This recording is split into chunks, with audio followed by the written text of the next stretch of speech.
But I really don't have any regrets. I really don't. I've lived exactly how I've wanted to.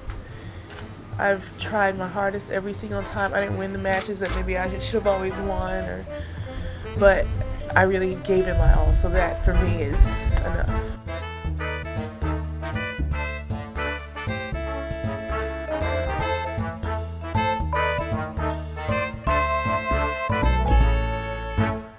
Hello everybody, welcome to episode 98 of The Body Serve. I'm Jonathan. And I'm James. And this is take 12 of our opening. Is this one okay for you? I get it'll have to be. We don't have all night. I've been lambasted like 4 separate times. That's such an exaggeration. You're so lucky. This has been a pretty exciting period in a downtime in the tennis schedule, in terms of tennis being far strewn all over the globe and not very accessible for us in the middle of the night.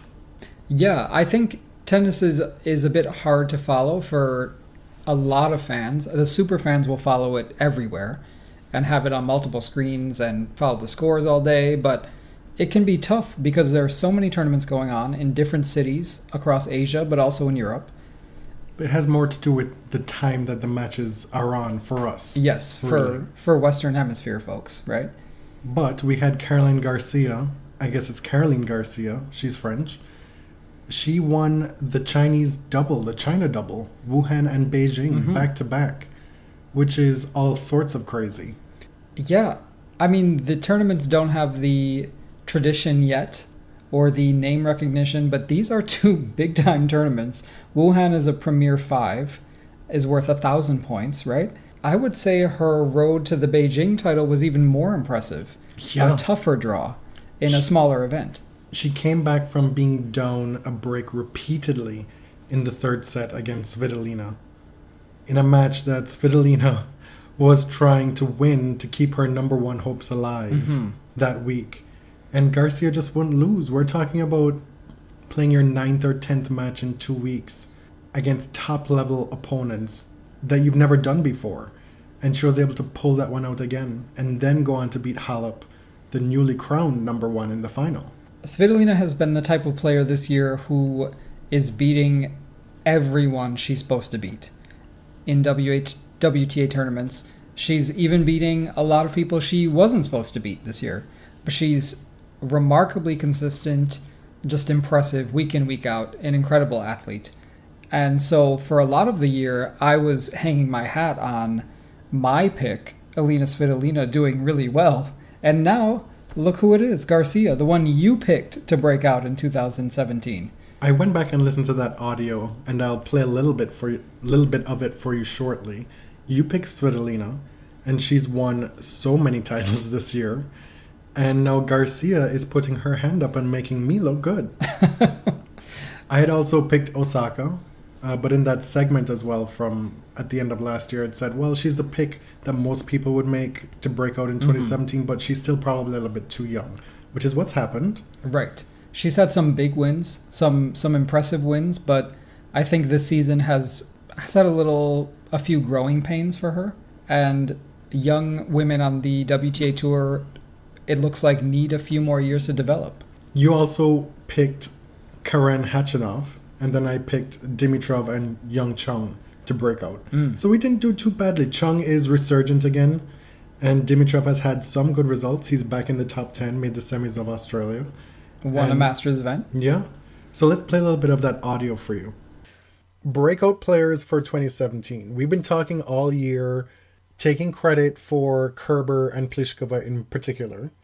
Who are the people who, when we do this recap episode at the end of next year, if we're still around, that we're going to be like, told you so? For me, I want to throw out there, I don't think this will be a big surprise to people who are into tennis. Alina Svitolina is my player to watch over the next year. We mentioned that she has no first-round losses at majors over the past 2 years.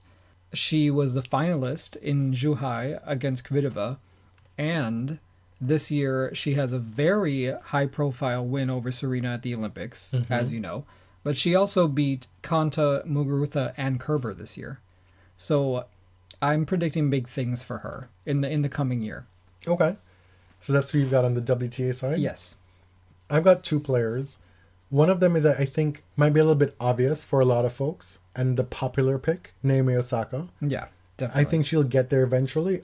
I think that her age is still a prohibitive factor. We just don't see players of her age making those big breakthroughs anymore. So I'm going to hang my hat on that as a predictor and say, well, if it happens, makes sense. If it doesn't, I fully expect it in a couple of years. Okay. Look at Madison Keys, right? She's Right. probably the hottest pick for breakout player next year, even though she's made at least the fourth round in damn near every event the last 2 years. Even though she has In Grand Slams. she's broken out, Yeah. but it's reaching that next level, Yes. right? It's a lot more incremental in women's tennis these days. And we saw that with Kerber as well. It takes years before you're able to build up to that point. Right. The person who I'm going to pick and who I was very impressed with at least a couple times watching them live, and I've always felt that she's had boatloads of talent. A very accomplished doubles player, very young, very French, Caroline Garcia. Very French. I think she has the game to make a big dent in women's tennis. I mean, Andy Murray has been calling it for a long time, but we saw those two huge wins in Fed Cup. Mm-hmm. Is that something that kind of No, it tipped was, you off? was Or? watching her against, I believe it was Lisicki on court 9 in Cincinnati last year. Oh, last year, yeah.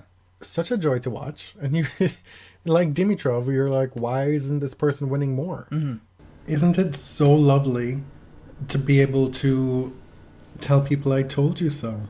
Wow, that's so obnoxious. You don't see me doing that. I mean, this is totally lucky on my part. Like, You wanted to say I told you so badly that you got out the old audio as a receipt and played it again for Well, people who probably heard it the first time. No, people probably, I mean, what, a 4-minute segment a year ago? Who's going to remember that? You know, this way you know that I wasn't lying when I said I picked Garcia. Wow. Anyway, in Wuhan, she beat Kerber in the first round, Mikhail, Sibolkova, Makarova, Sakari, and then Barty in the final. And then she follows it up the following week by beating Mertens, Cornet, Svitolina, Kvitova, and Halep. And Kvitova was in great form in her first two matches. Cornet and Garcia apparently have made up after the whole Fed Cup row. Well, Cornet is out here on Twitter congratulating her, saying it's massive. So I don't know which Cornet that was, which personality. I wonder if she has like Summer, Taekwondo, like all Serena's different alter egos. Oh my God. I wonder what Alizé's are. Are they all French names? Hennessy. Well, one is Spanish because she says vamos. Did you get it as going through the liquors? Yeah. Oh no. Alizé, Oh Hennessy. dear. What would the other ones be? Chris- Dubonnet. Crystal. After Cristal. Where are we now? We kind of got sidetracked. there. Okay. So Garcia, I mean, this tells you all you need to know about momentum in tennis and about how confidence plays a role in who wins and who loses week in, week out. She obviously, I mean, she's been building up to this throughout the season. I definitely did not predict something like this, but her play has gotten stronger and stronger. People have been talking about her talent for many years. Of course, Andy Murray, years ago, watching her at the French, said, you know, this girl's going to be number one. And we've kind of been waiting, right? But she's had great results in doubles. She performs well at her home tournament. And She's in the top 10 now. She's a top 10 ranked player. She's eclipsed Kiki Mladenovic as the number 1 ranked French player. oh, Which talk about a reversal of fortunes. do we want to go there? Well, Kiki was winning everything to start the season, and she's supposedly picked up an injury, and she's haven't been able to win anything in the second half of the year. Meanwhile, Garcia's just gone from strength to strength. It's crazy how the two of them have diverged in terms of Yes. results. I believe Kiki's last win was in Washington, D.C. She's lost now 9 times in a row. I realize that she's dealing with injuries, but why not just take a break? I just don't get it. Like, clearly her body and head are not where they were at the beginning of the season. We are not part of her team. We are not part of the tennis professional traveling scene. We don't really know. I don't think it's our call to make. All right. We're not seeing her medical records. It's just a little bit perplexing, surprising, and noteworthy to mention that these two women who've generated a lot of press for French tennis in 2017 are where they are now. Mm-hmm. And extrapolate what you want from that on your own. Yeah, and believe me, I don't wish any ill on Kiki Mladenovic. I don't think... I am taking no joy by the fact that she's losing. It is a little ironic, maybe a little satisfying for the Garcia partisans who were pissed off by the whole Mean Girls routine earlier in the season. Well, she did, a recurring blog for Sport 360 based out of Dubai. I guess she's based out of Dubai as well. That's how that came to be. Okay. And so she did multiple of those throughout the spring heading into Wimbledon. And in one of them, she addresses the question that she's been asked a lot at that time in press and by folks all over the place wanting to know what happened with you and Caroline. I have to get used to that. I've made an effort to change that it's Caroline Garcia. And if you read that article now, it just doesn't read as well. And it reminds me of something I said in the moment when she was making all these statements, when she had everything to say about everything, that these statements are cute when you're winning. Mm-hmm. But when you're not winning for whatever reason, be it lack of form, injury, or whatever, and then when you have that compounded by Garcia taking flight, her hashtag is fly with Caro. That's her thing. Oh, really? And she extends her arms on the court and does a little plane taking off routine. Oh, I feel an endorsement coming. Air France, hello? But when you have all those things happening now, it really just doesn't make you look very good. You look more of a small person in that instance. Well, so it's unfortunate and hopefully a lesson learned for her. Like you said, when you're winning, it's entertaining, right? It's tea. But you better understand that people are going to use that against you when you're not winning. And I don't want to do that. However, I will do that with someone. Who? So I think this Sharapova curse, there might be something to it. Eugenie Bouchard has continued her dire several years of play, really, if we're being honest.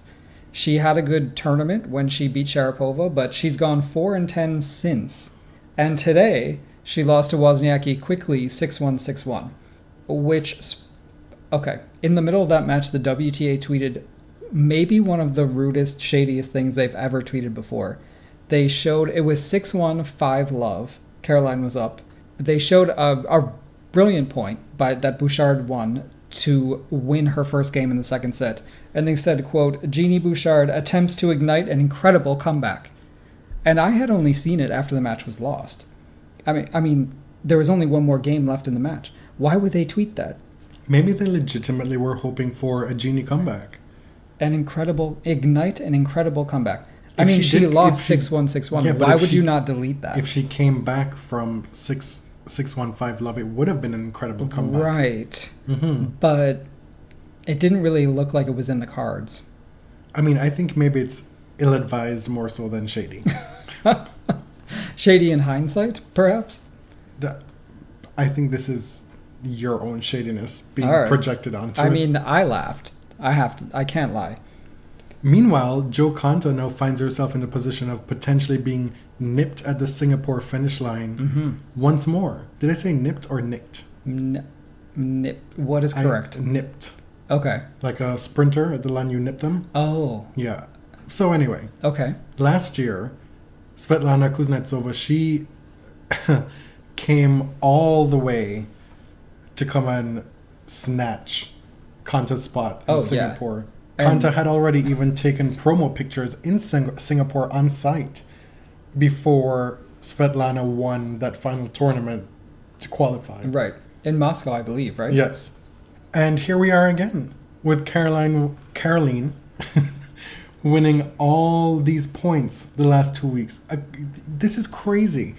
Never been done before level of points that Garcia has won the last 2 weeks to come out of virtually nowhere.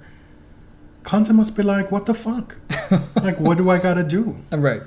Well, you could win a match in the fall. You've been a lot less charitable to her. I don't mean to rub salt in the wound, but she has not done anything to secure her spot in Singapore. And I don't know what she's dealing with. You know, it could be just a loss of form, confidence, there could be an injury. I have no idea. But she didn't win a match at the US Open and hasn't won one since. So, yes, she earned her spot to that point. You know, she's had a great year. And she's played in some of the classic matches of the year. But, I mean, you have to win a match or two after the US Open. This is just a matter of timing. There are many people who've qualified who played shit in the first couple of months of the year. Yeah. It just so happens that whether it be a combination of injury, fatigue, whatever, she hasn't been able to win a couple of matches. And I don't think we should hold that against her. The point is, like, if I'm her a month and a half ago, I'm looking at this thinking, okay, I should be okay. Maybe I take it a little bit easier. Maybe I don't play as much as I wanted to. Maybe I'm not pressing that much to win these matches and make injury situations worse because I have a little bit of a cushion. Mm-hmm. My point in saying that was this is unforeseen. Yes. And yes, she could have won more matches, but this sucks for her 2 years in a row. It definitely does. It couldn't be anticipated that someone behind her in the race would win 1,500 points from 2 tournaments just in time to qualify. Now, Konta can still qualify, yes, but she does have to reach the final in Moscow.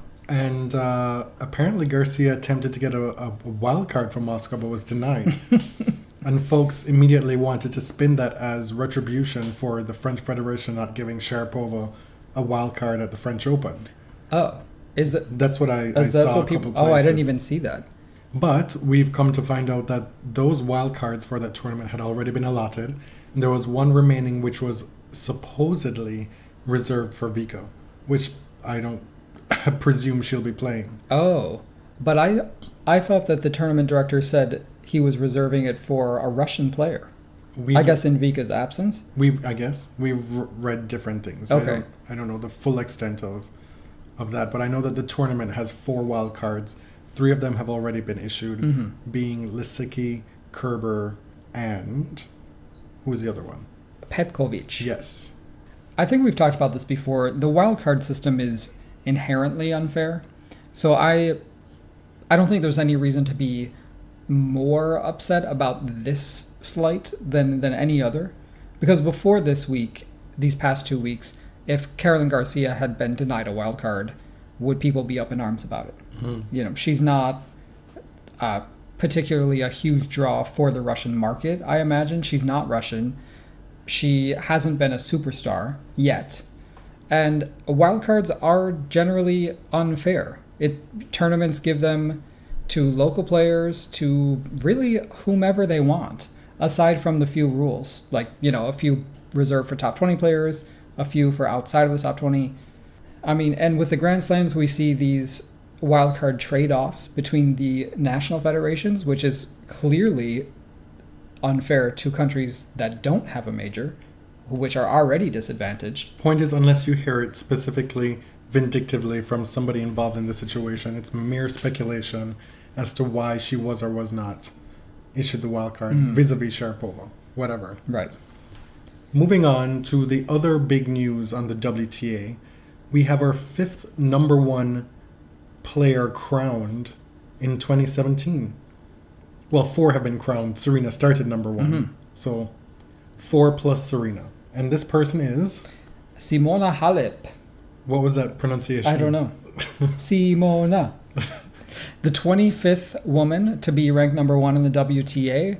She has been on the cusp a lot of times this year. She's played for it a bunch of times, and she's gotten there. She beat her French Open vanquisher, Yelena Ostapenko. If you recall, Halep had the #1 ranking and her first slam title on her racket, pretty much, in that French Open final, being up a set and 3-love. And Ostapenko came back and won that. And then, at the US Open, Halep had the great misfortune of having to play Sharapova in the first round.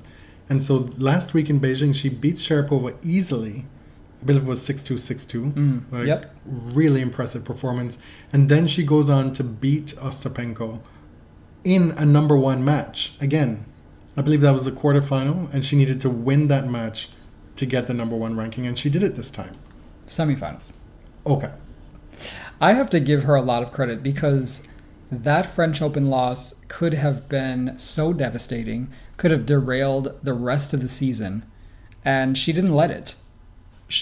Like you said, having the number one racket, or the number one ranking on her racket, and her first Grand Slam against an untested opponent who had never reached even close to that stage in the Grand Slam, and losing it, that could have been devastating. And then going to Cincinnati and just getting destroyed in that final. She pulled it together. And I thought she played a very good match against Sharapova at the US Open. I know not everyone, people criticize her for not being aggressive enough or not taking advantage of Maria's errors, but this is who Maria is. She gets through these matches. How many 3-set matches had she been in the year before her suspension and grinded through almost all of them? So kudos to Simona. And Simona in 2017, she's made 5 finals with 1 title. A little bit of a Wozniacki-esque season in making a lot of finals, winning 1 title. But she's made the quarterfinals of pretty much everything she's played. Outside of maybe a handful, which is... And, that's a type of consistency that you look to see in your top-ranked players. I know there's been a bit of debate on Twitter, in the tennis world, majors versus consistency. Results week in and week out, and how difficult that is. And not being a player and not traveling with the players, I don't know that we can really speak to that, except that playing well over an entire season, enough to secure the number one ranking, is a very impressive achievement, the Grand Slam notwithstanding. We've been through this so many times now. There have been so many number ones who haven't had a slam title. Right. And I don't think it diminishes the achievement. What the issue really is we're still in the era of Serena Williams, where we know that she is the best player in tennis on her day. Mm-hmm. And so when you have somebody else in that number one spot officially, people tend to be not very kind to them.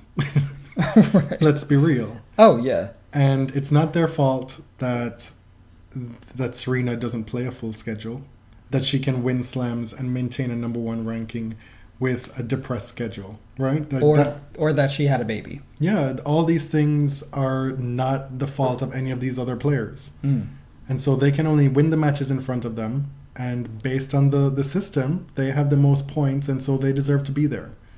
Who are the other 3 players this year? The other 3? Yeah, use this as a precursor to your quiz that's coming up. Oh, well, I have it written here. It's not really a quiz. We know it's Kerber, Pliskova, and Muguruza, who I kind of thought Muguruza was going to hold on to it for a while, and I certainly think she'll get back there, and possibly Pliskova, and maybe even Kerber. We don't know. I think she's probably the least likely of those 3. But the thing about parity in tennis is that when we don't have parity, it's like, well, the tour is too easy. Serena's just killing all these girls. When we do have parity, it's like, well, this is boring.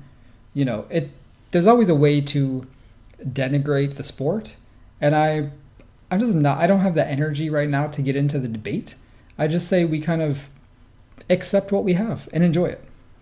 All those women, Serena, Kerber, Pliskova, Muguruza, and Halep, have all played well enough to be number one. If you're paying attention to tennis over the last year, just get over it. Are we ready for Rafa? Yeah, let's talk about the men's. So Rafael Nadal has really proved himself on every surface and every section of the calendar this year. I have to say I was a bit surprised by his Beijing title.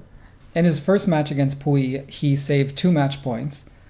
Pui played well, really could have won it. And I wasn't sure what to expect for the rest of the tournament, but damn, like he really turned it on after that first match. So I watched the Isner match, and that was amazing. Not only because he beat Isner, not only because he played very well against Isner, not just because he beat the type of player who supposedly would give him a whole world of trouble, like Isner supposedly did in beating him recently at the Laver Cup, but mostly because Rafa won that match 6-4, 7-6 and clinched it by winning a bagel tiebreak set. A bagel? A bagel. He won that second set tiebreak 7-love. It was one of the greatest things I've ever witnessed in my life. Again, John, do it at a tournament that counts. You still don't have a win over him. It does not count. Rafa's path to the title, the aforementioned win against Puy, he beat Khachanov, Isner, a 3-set match against Dimitrov in the semifinals, and then he beats Nick Kyrgios in the final. A match that was on even footing very early in the first set, and then Kyrgios just went away. And Yeah. to Nadal's credit, he played exceptional tennis. Yeah. What we kind of have to talk about Nick. In terms of, Well, a lot of things. He's making headlines all over the place for different reasons. There have been a lot of trolly headlines. He really lost the plot in that match, that final against Rafa. He got upset with the chair umpire. He was muttering at himself during Rafa's service games and just seemed to be mentally checked out. And he's not a player who plays well when he's angry, interestingly. He's a player who excels when he's relaxed. And when he looks almost lackadaisical on court, because that's when magic comes off his racket. we watched these two play in Cincinnati, and neither of the players who showed up in Cincinnati showed up in Beijing. Right. Because that was not the same Rafa and that was not the same Nick. No, because Rafa was totally outplayed in Cincinnati. And it wasn't altogether unexpected, because you know Nick is a player who can do that. But man, he just wasn't able to find it. And then fast forward to Shanghai, which the very next day after losing that final, he's playing doubles with Puy. He wins that match, and then yesterday he plays his first singles match in Shanghai and retires after losing the first set. Mm-hmm. He was upset with the umpire again. He was annoyed about how the umpire was dealing with the crowd, apparently, and made a comment like, if this doesn't get better, I'm going to retire and go home. So a lot of people, of course, jumped on that and saw it as tanking, and he released a statement later today saying he had been suffering a stomach bug, his shoulder was sore, he was just not there physically, and that's what contributed to his retirement, not any issue with the umpire. It seems like he's not able to express himself properly. That's clear. He's not able to show us the quote-unquote appropriate ways that he should be behaving on court in relation to how he's feeling. Right. Well, exactly. Like he doesn't perform the usual conventions of on-court behavior, so we can sort of infer what he's feeling, right? And so many people are out here psychoanalyzing Nick, and I really want to try to avoid doing that, because there's a lot of talk about mental health. We've done this in the past. Yeah. We've done more than enough of that when we probably shouldn't have. And I'm just tired of it. Like, the thing is, Nick is not really hurting anyone but himself. Obviously, there are some self-destructive tendencies going on here. And it looks like he kind of resents having to explain himself every time something goes wrong. But he is really not... It's kind of a victimless crime, except for himself. It's also a case of the chicken and the egg, right? Because he knows at this point what he would need to do, things that are totally within his control to avoid those situations, to have to explain himself. Right. And yet he doesn't do it. Mm. So why isn't he able to do it? That's where the questioning comes in. I think I'm in a position at this point just to say, look, I want him to excel because I think it's obvious he has so much talent and is a superstar. I mean, people go crazy for him. You saw it in Laver Cup, him really being the only exciting player on Team World, the only player that the crowd really reacted to. So he has an amazing future in tennis. And I don't even want to say if he wants it, because I think that's demeaning. He could want it and still not achieve it. A lot of players have. I want to see him excel because he's exciting and he's awesome to watch.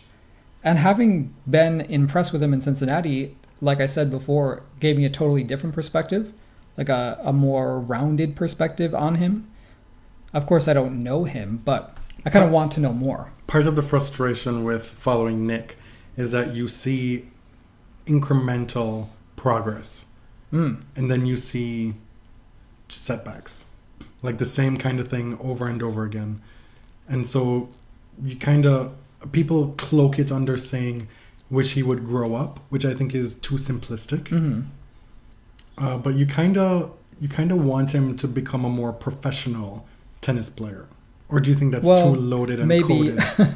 Without losing the things that make him him. Yeah.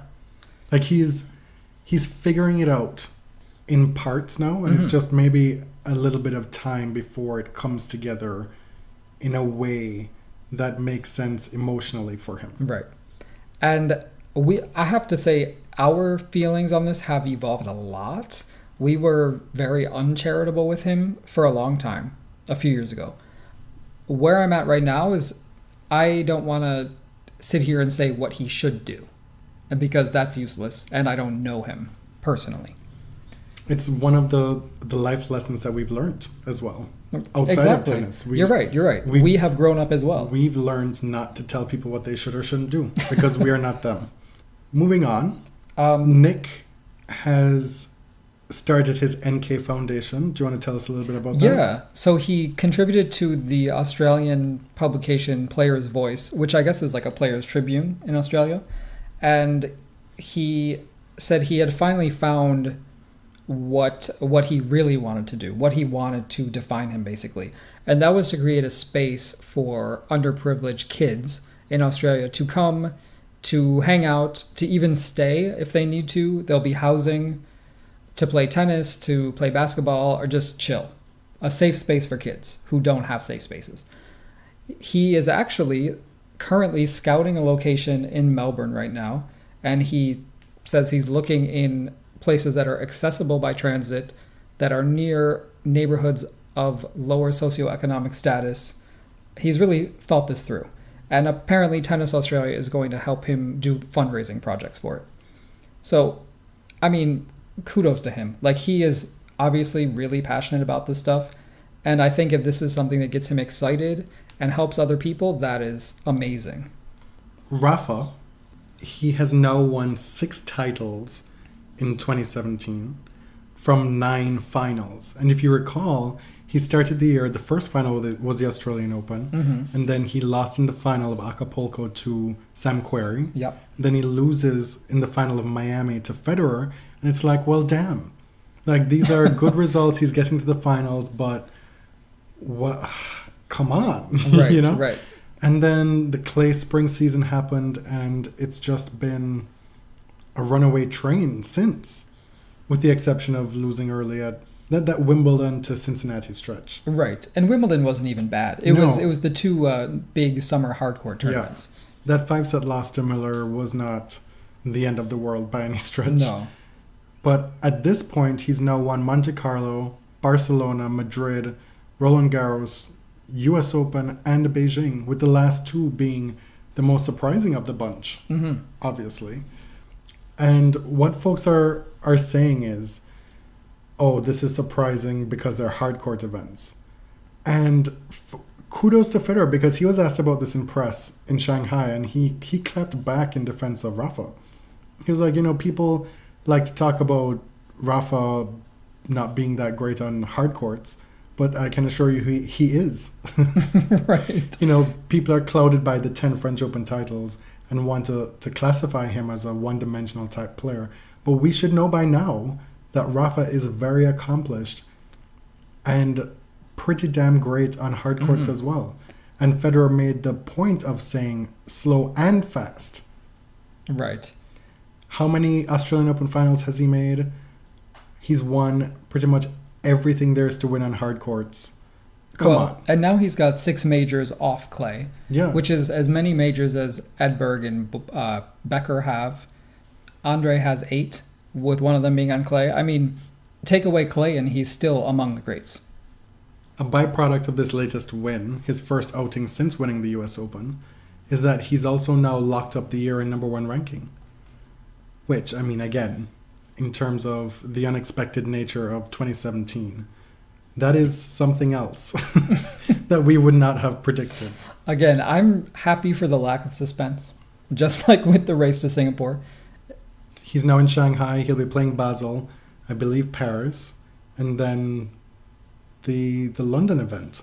Mm-hmm. Yeah, he's playing quite a bit in the fall. He must be feeling pretty fit. If this form continues, if he's able to go deep and win a few more tournaments, his reign at number 1 could be quite long.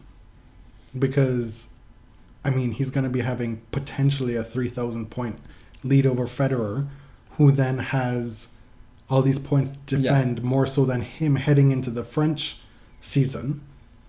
And if Rafa is as impregnable as he's been in the past on French, again, next spring, then he gets to the middle of the season still with nobody near him. You know, like the schedule with him having no points to defend the rest of the year pretty much has set him up to really vulture enough points to just have him ahead of the field for a while. In other news, David Goffin has won back-to-back titles as well, a la Garcia. He won Shenzhen and then he wins in Japan. And this is somebody who we talked about when it happened at the French Open, that unfortunate tarp injury that he suffered at the French Open, which caused him to miss Wimbledon. He came back in mid-July, made a couple quarterfinals, and now he's back in full force and back in the top 10. This was also somebody who came so close to breaking into the top 10 for so long, only to have it be an aborted stay. And now he's back playing his best tennis, so kudos to him. Venus is back this week in Hong Kong, and you note, I didn't realize this, that she's been making announcements about her 2018 season. Yeah? I did hear about Sydney, Mm-hmm. so no Auckland for her this year, eh? No, but she's going to be extending her off-season, which, good for her. Right, who can blame her? She hasn't played Sydney in a little while, and she made mention that she has fond memories of Sydney because it was one of the tournaments that she first played when she came on the scene. And she beats Riza Ozaki 6-2, 6-2 in Hong Kong last night. And we get a rematch of Naomi Osaka from Wimbledon in her second match. All right. And it's not an easy draw for her in Hong Kong, so we'll see how this goes. But she's in Singapore regardless. Martina Hingis and Youngjun Chan, or Letitia, they've won their 9th title in 2017. They just can't stop winning. It's their 4th straight title, and it's the 3rd straight event that they've beaten Sanya Mirza and Peng Shuai in the semifinals. Wow. That sucks for them. Okay. And Martina is again the number 1 ranked doubles player in the world. Wow. Rankings watch, Denis Shapovalov. Shapovalov. I just get stuck and tongue-tied now whenever I attempt to pronounce this because of apparently how wrong we've been pronouncing it before and all the varying pronunciations that there are. Well, I mean, to be fair, when he corrected everyone on the pronunciation, it was a very Canadian pronunciation of his own name. Apparently Shapovalov. Yes. Okay. Something close to that, I think. He is the youngest player to debut in the top 50 since Rafael Nadal. What? Yep. Wow. And he's exactly at number 50. As of Monday, he may rise a couple spots next week. Okay. He loses to Viktor Troitsky in the first round in Shanghai. The Schrolex Masters. Have you seen this? The What? hashtag? That's what it is? SH Rolex Masters.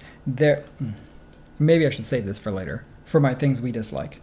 Okay. They are so desperate to get the brand in the name that now they're calling it Schrolex Masters.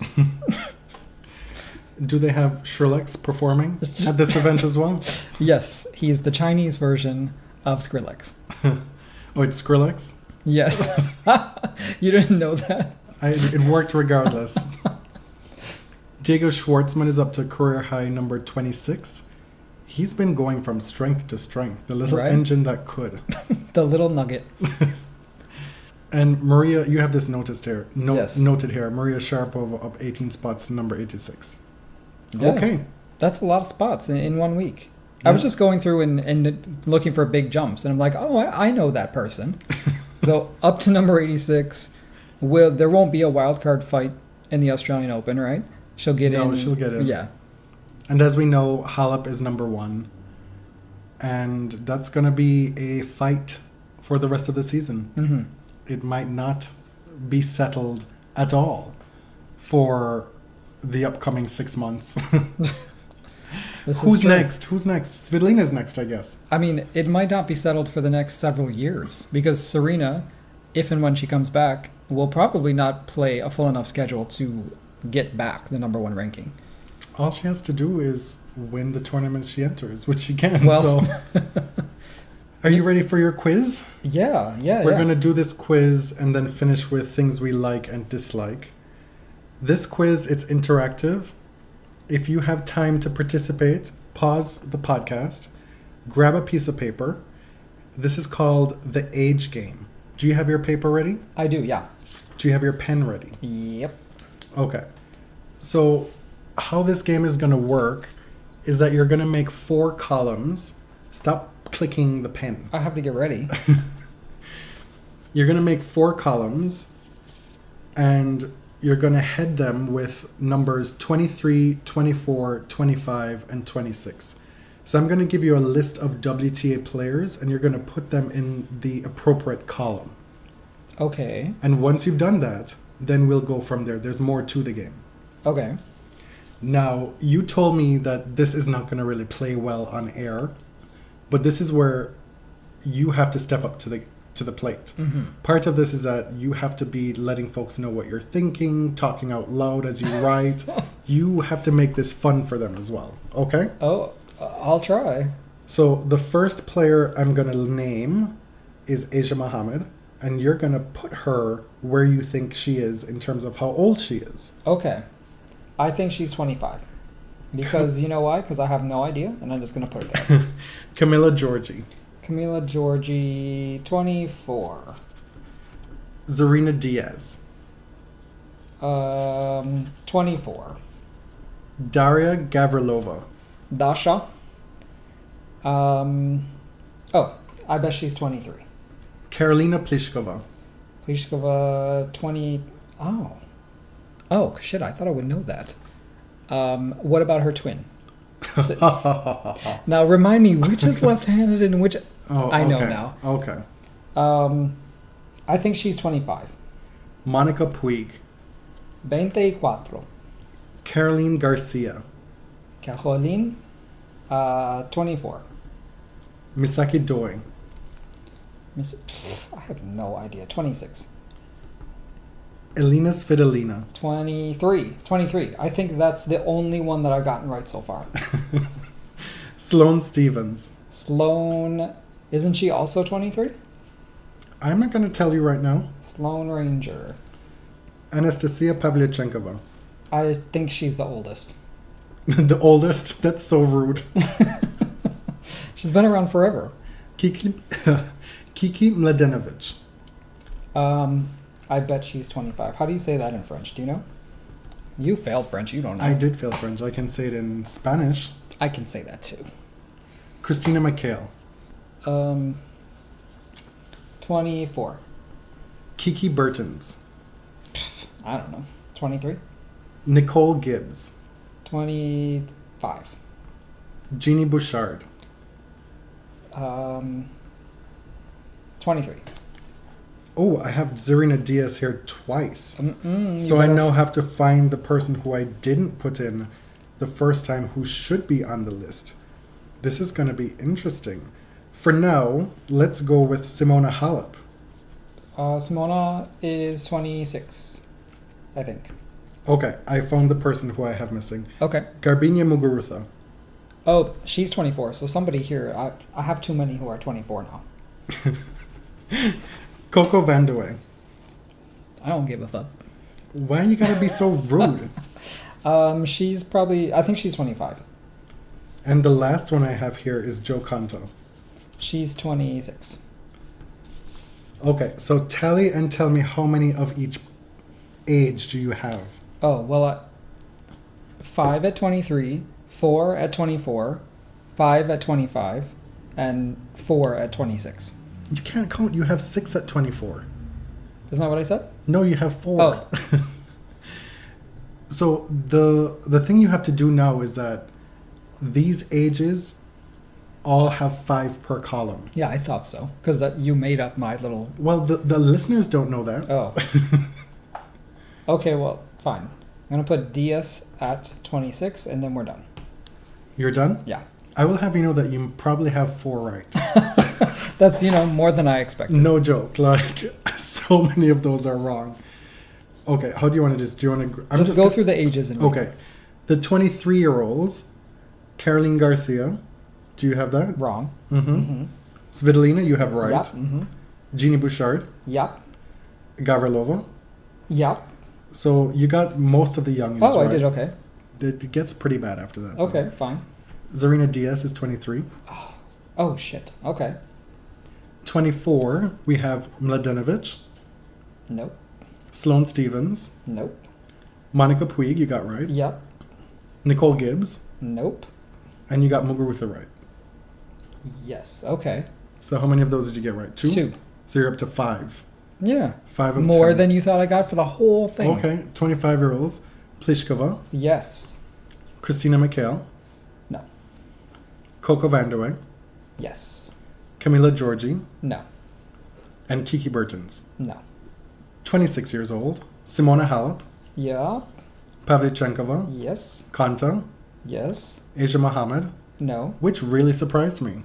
I did not know Asia Mohammed was that old. Not to be rude and disrespectful. Right. And then Misaki Doi is 26. Oh, 26 I aced.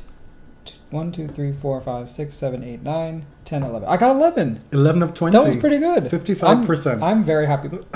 Wow.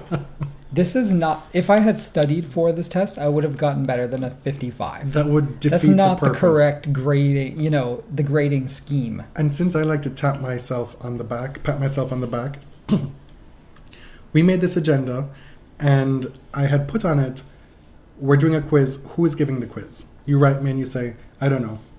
I'm like, well, do you want to do the quiz? I don't know. Well, give me a topic and then I'll make one. You're like, I can't think of But I can't give you a topic that I'm going to then take the quiz for. Which, if y'all are bored by James taking all these quizzes, this is why. Because he won't take initiative to make these quizzes. So yet again, 10 minutes before broadcast time, I'm scrambling to come up with this quiz. So if you thought it was shit, that's why. Wow. Really, I mean, now that I'm in my 30s, 23 through 26 sounds like the exact same age. Like, oh, does it? What is the difference? Oh. Really? So let us know if you enjoyed this different kind of quiz that we did, and let us know how many you got right. Tell us your score out of 20. Tell us if you beat 55%. That's the pass mark, apparently. All right. For this American where everybody gets a ribbon for participation. That's not true, because in my school, 65 was passing, and in Canada, it's 50. That's terrible. In my school, anything under 90 was an abomination. Don't lie. You was. exaggerate. It was. On to things that we like and dislike. You want to start? Because you actually have things written down. Do you have stuff that you're going to talk about? Yes. I'm going to start with things I dislike. And it centers, again, on television. And it centers on gay representation on television. Specifically, Cam and Mitchell on Modern Family, which is an abomination over the course of, 8 or 9 seasons now? You should maybe be careful about using that word so free and easy with regard to gay things. That's true. That's true. That's true. Unless we're reclaiming it and I just missed it. Do they even love each other? That's my question. Do they even like each other? Right? Every single storyline with these two is some contrivance where they're lying, deceiving, not being supportive, betraying, not having open lines of communication. There's never an intimacy between the two. It's crazy that this is a portrayal of a gay character, like the most prominent portrayal of gay characters on network TV in history, and this is what we still have, right? I have no tolerance for the two of them anymore. It's not funny. I don't appreciate it. Maybe shame on me for still be watching Modern Family. And what made me think of them as well this week is because Will and Grace is back. And that's another show that I've always felt uneasy about the portrayal of gay characters. To be clear, Will and Grace has a very special place in gay cultural history, and deservedly so, because they did things well before its time, right? And they had limitations working within the stricture of NBC and network television. There's only so much that they could do. However, you haven't seen episode 2 in the revival. I watched it last night. The very first scene, Jack bursts through the door as he normally does, and he's sashaying through the room, and as he starts to sashay, in comes the laugh track. And I'm thinking, like, what is funny? I did watch it, actually. You did watch it? Yeah. Okay. Like, why is that funny? Why are we using the laugh track there? Part of me is just can't get past thinking that this show has just used stereotypes to turn these characters into caricatures. Well, you know, and it felt like a very 90s joke. And Jack and Karen were always kind of caricatures. Mm-hmm. Like Will and Grace did the more emotional heavy lifting. Yes, but then you have that depiction of Jack in direct relation to Will, who is played by a straight man and whose masculinity on that show is held up in direct opposition to Jack.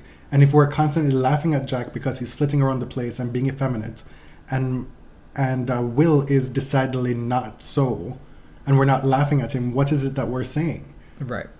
You know, it feels so dated to me. And while the second episode was much better than the first episode, I thought. It was, yeah. Especially the history lesson that Will gave the youngin'. Mm-hmm. You know, that's something that as I get older, I find myself being a lot more resentful of younger generations of gays, not being aware or curious enough about their own history and why they're able to live without the struggle, if you're so fortunate. Right? It was definitely heavy-handed. It was, but I was okay. I appreciate with that they put it in there. Yes. But do you get what I'm saying? But yeah. Oh, of course. With this whole what I dislike here. And like, yeah, Jack is funny. He's always been funny, but he should be funny because of who he is. Yeah. Not because he's effeminate or a flamboyant. Like those are like 1960s caricatures, you know? And his physical comedy stands on its own.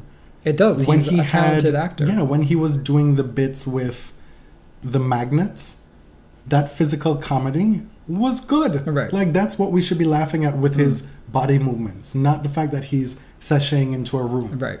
And I like seeing effeminate gay men and butch lesbians on TV. I think all areas of the gender spectrum need to be on TV, and we don't need to denigrate effeminate men, but it shouldn't be something that we laugh at. No. Right? That's my rant about things I dislike. I'll let you talk about what you dislike now. Wait, did you say what you like? Not yet. We're going to do dislike first. Well, I better be careful. You... Okay, so what I dislike, it's very, very minor this week. Craig Tiley, who's the tournament director of the Australian Open, did a bit of a press release today drumming up excitement for the Open, talking about the record prize money of $4 million, called it historic equal prize money, which I have no idea what that even means. It's like more equality. It's just more money. They were already earning equal prize money. It was weird. And he also said Serena will be back. And then every single headline and tweet said, tournament director said Serena's coming back for the Australian Open in 2018. Like, well, that's not what he said. Obviously, he said that because he wanted you to report that she's going to be there. But this isn't news. She's been saying ever since she told us that she was pregnant that she wanted to play the Australian Open. So this is not news. Whether she'll be there or not remains to be seen. So what I dislike this week is the speculation and the expectation that Serena will be back in January. It's a really short turnaround time. Having never been pregnant or given birth, I have no idea what to expect. I mean, we've been trying. It just hasn't happened yet. Anyway, and every woman is different, obviously. So I don't have any expectations for when she'll come back. Whenever she's ready, whenever she's emotionally and physically ready to come back, she'll be there.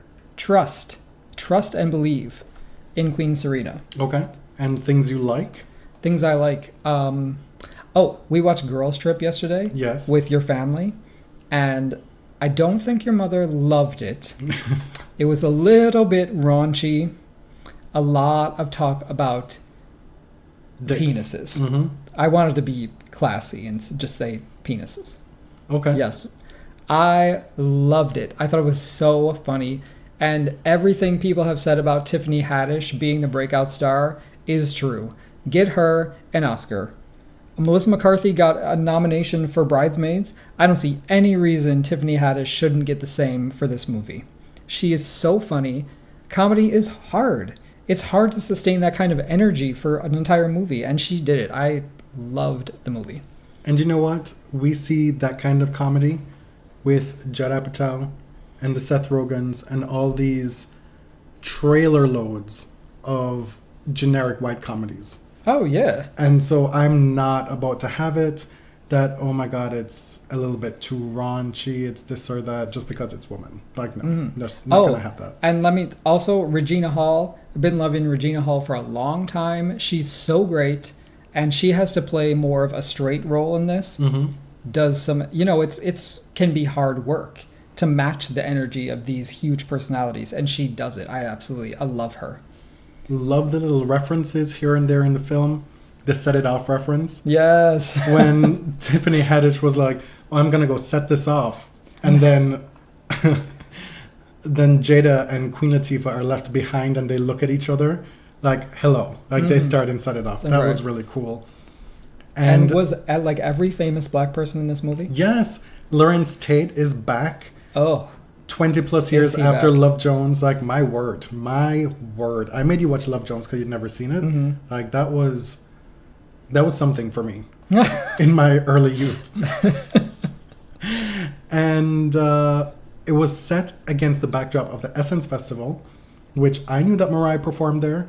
And having not watched the movie, I was like, oh my God, are we going to see Mariah? Because a lot of it is filmed at the festival, at the award show, whatever, blah, blah, blah. And then right at the end, here's Miss Mariah. She's singing. No stress, no fights. I really enjoyed it. The thing that I like, Isabel on Club de Cuervos, or Club of Crows, as Netflix is calling it now. This is a show that doesn't get much play, much talk, much hype, but it's one that we've always enjoyed. And the relationship between Chava and Isabel, it's what drives the show. And to their credit, it hasn't gotten tired or too tiresome. Over the course of 3 seasons, they've managed to find them ways to work together and maintain the complexities of that relationship. But it's Isabel who carries it for me. I've never seen a woman carry a handbag like she does. Except for Sophia Petrillo. No, unless it's Bob the Drag Queen, purse first. The season got very serious toward the end, and I loved it. The way she's able to cut looks at people, whether it's Hugo Chavez or... Hugo Sanchez. Wow. Hugo Chavez is not in the show. No, not in the show. Hugo Sanchez or Carmelo. And I loved the interplay between Hugo Sanchez and Carmelo this season. That was really cool. So if anyone is out here watching Club de Cuervos, I hope you're enjoying it. Club. Oh my God. It's Club de Cuervos. Okay, whatever. It makes me want to learn Spanish, but I don't think I'd ever learn Spanish well enough to follow the very, very, very quick Mexican Spanish that's going on there. That brings us to the end of episode 98. It does. Thanks for listening. As you know, we are very close to the century. Our centennial? Is that what it's called? No, it's our cricket century. Okay. It's an achievement, right? It certainly is. Again, we're taking suggestions for what you want to hear. We're not going to do a clip show because I feel like that would be kind of a cop-out, right? I told you I wanted to do a Mariah appreciation episode for episode 100, but I was quickly shot down. Well, it can't be all Mariah. People who listen to us for tennis, mostly. There will be a few people who would really appreciate it. I was like, I got so much to say. You know what? Maybe an off-season episode. Maybe. Please find us on Instagram at The Body Serve. Find us on Twitter. I'm at ElliotJMR. That's James. I'm Jonathan at tennis_John. On Twitter, The Body Serve is at The Body Serve. Till next time.